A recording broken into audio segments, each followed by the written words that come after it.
So the last element, Andy Hull, the set designer, is not here. He lives up in LA.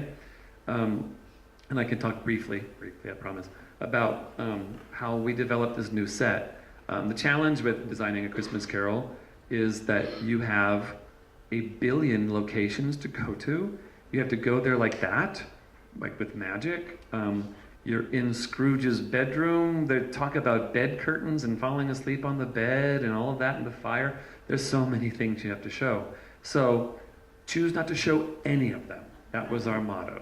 I discovered that in the radio show, that we didn't need to show anything. If you say Scrooge sat by the fire, well, that's where he's sitting.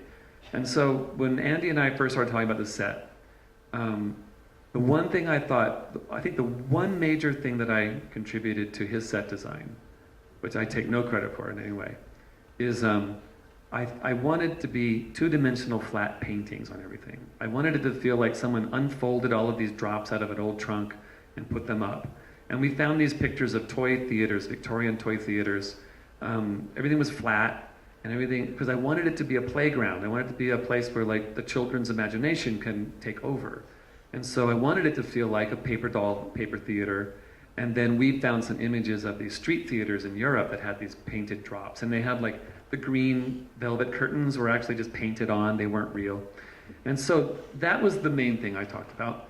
Craig and I loved the Christmas tree that's the only holdover from the radio show, is we loved the Christmas tree because it has such character, the way we light it on, off, in the dark, bright.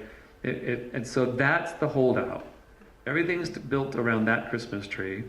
And then Andy he started researching Victorian Christmas cards.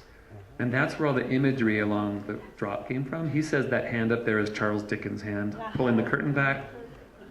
Over here we have a little Christmas kitty.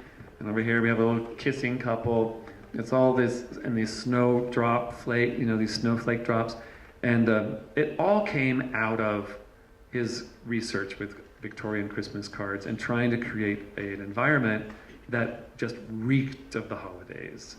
Because that's what we realized that that's why people come see the show. It's the holidays, it's starting the holidays.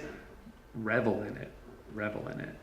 And I wish he were here to talk about it more, but I think he did amazing work.